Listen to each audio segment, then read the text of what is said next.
Oke anak-anak, sekarang kita lanjutkan latihan soal SAS semester 1 soal nomor 11 sampai dengan 20.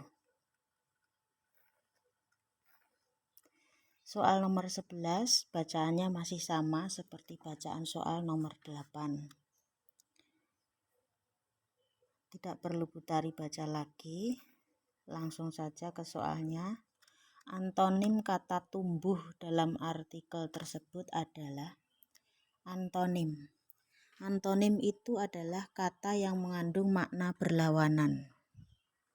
Contohnya, antonim pintar bodoh, antonim panas dingin. Jadi antonim itu merupakan kata yang maknanya berlawanan dengan kata lain. Sekarang kita lihat antonim dari tumbuh dalam artikel di atas. Nah, kata tumbuh itu terdapat pada paragraf yang ke-1. Ternyata bibit tanaman yang tumbuh dari tanah bulan memiliki ciri khusus. Tumbuh di sini antonimnya apa? A. Mati, B. Berkembang, C. Binasa, D. Musnah. Yang paling tepat adalah mati. Tumbuh antonimnya mati. Bu, kenapa tidak binasa?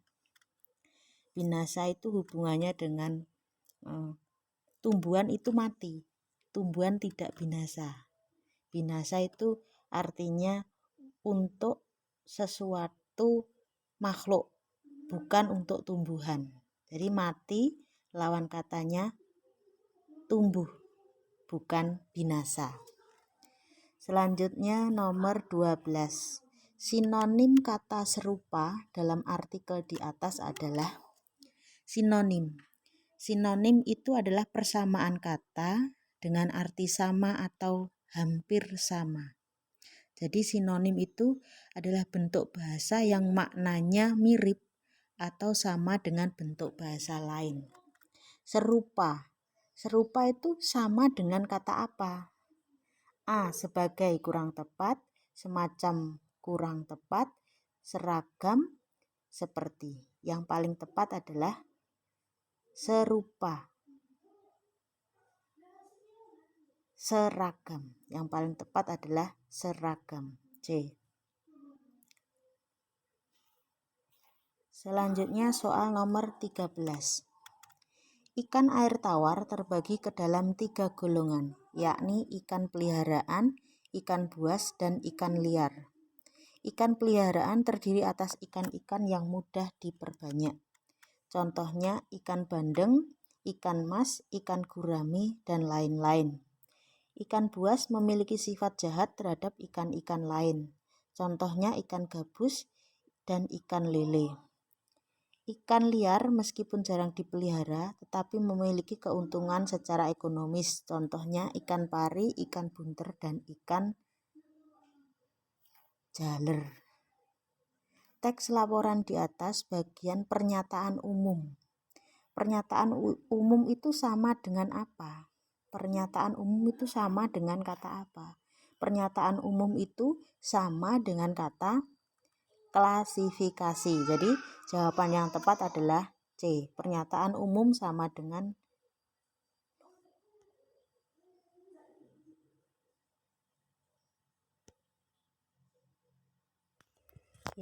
pernyataan umum sama dengan klasifikasi. Selanjutnya soal nomor 14. Perbedaan artikel ilmiah dengan artikel ilmiah populer. Artikel ilmiah dengan artikel ilmiah populer, perbedaannya apa? Artikel ilmiah itu bahasanya kaku, sedangkan artikel ilmiah populer itu bahasanya mudah dipahami. Jadi kita lihat yang A, artikel ilmiah bersifat kaku, kemudian artikel ilmiah populer bersifat luas, ini boleh A. B. Artikel ilmiah bersifat fakta, artikel ilmiah populer berisi opini, kurang tepat ya. Di mana-manapun artikel ilmiah itu pasti ada faktanya, tidak ada artikel ilmiah populer hanya berupa opini. Jadi semua ada faktanya. C. Artikel ilmiah bersifat ilmiah. Artikel ilmiah populer bersifat hiburan, juga kurang tepat. D. Artikel ilmiah berstruktur tetap. Artikel ilmiah populer berstruktur bebas.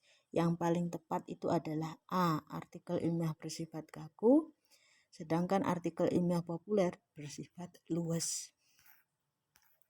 Selanjutnya soal nomor 15. Terdapat sekitar 2,5% lembaga pendidikan memberikan layanan disabilitas. Pernyataan tersebut adalah kalimat apa? Terdapat sekitar 2,5% lembaga pendidikan yang memberikan layanan disabilitas. Pernyataan tersebut adalah kalimat, nah ini ada angka. Ada angka berarti ini kalimat fakta, bukan kalimat opini. Kalau kalimat opini itu berisi pendapat. Juga bukan kalimat perbandingan, juga bukan kalimat analogi. Kalau kalimat analogi itu ada kata seperti, bak, bagaikan, ya. Jadi nomor 15 jawaban yang tepat adalah kalimat fakta. Nomor 16. Nomor 16 ini soalnya nanti adalah soal pilihan ganda kompleks. Soal pilihan ganda kompleks itu nanti kalian memilihnya boleh lebih dari satu. Kalau memang jawabannya 1 ya kamu centang 1, jawabannya 2 kamu centang 2, jawaban 3 kamu centang 3. Karena setiap jawaban pasti ada poinnya, ya. Ciri-ciri kalimat persuasif. Kalimat persuasif itu mempunyai ciri apa? A. Mempengaruhi pembaca atau audien, betul, centang. B. Menggunakan kata-kata yang menarik perhatian, centang. Memang menggunakan kata-kata yang menarik perhatian itu juga kalimat persuasi. C. Menggunakan bahasa yang singkat dan jelas, boleh. Berarti A, B, C dicentang semua. Kemudian yang D, tidak ada subjek, tokoh, dan pelaku. Kurang tepat, ya. Yang tepat ciri-ciri dari kalimat persuasif adalah mempengaruhi pembaca atau audiensi, menggunakan kata-kata yang menarik perhatian, menggunakan bahasa yang singkat dan jelas.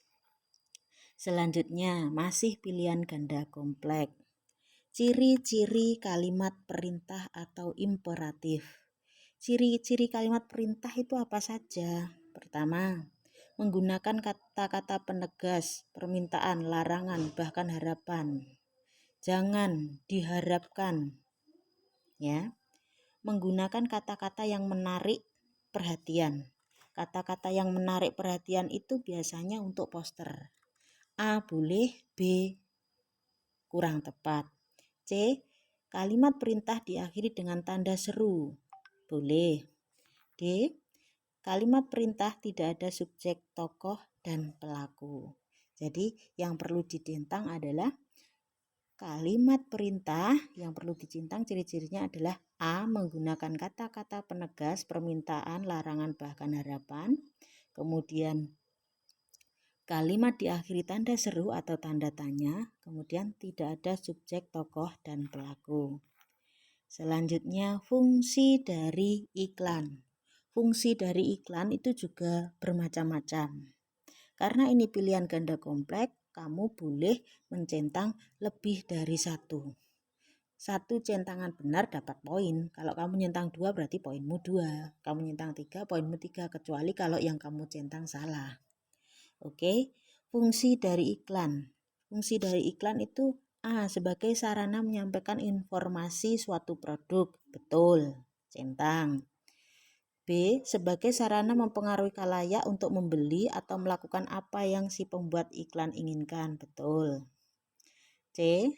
Sebagai sarana mengingatkan pembaca tentang suatu produk atau produk yang diiklankan, boleh. D. Sebagai bonus atau hadiah ketika melihat tayangan televisi, kurang tepat. Berarti yang dicentang adalah A, B, C. Selanjutnya nomor 19. Teks laporan hasil observasi mempunyai ciri-ciri membedakan dengan teks laporan lain. Ciri-ciri teks laporan hasil observasi adalah A. Bersifat subjektif, betul, centang. B. Faktual atau sesuai dengan kenyataan di lapangan dapat diuji kebenarannya. Boleh. C. Sistematik atau disusun secara beraturan sesuai dengan standar penulisan teks laporan. D. Bersifat subjektif. Teks laporan hasil observasi itu bersifat objektif, bukan bersifat subjektif. Berarti yang perlu dicentang adalah bersifat objektif, faktual, dan sistematik. Selanjutnya nomor 20. Poster. Poster memiliki ciri-ciri yang membedakan dengan jenis teks lain. Berikut adalah ciri-ciri poster. Ciri-ciri poster itu apa saja? Poster dibuat dengan warna-warna kontras. Warna-warna kontras itu warna-warna yang menarik perhatian. Centang. B. Poster ditempel di dinding tempat umum atau permukaan datar lain. Ya, boleh termasuk ciri-ciri poster. Menggunakan audio dalam menawarkan produknya. D. Menggunakan suara dalam menawarkan produknya. Yang paling tepat yang mana? A, B, dan A, B, C atau D?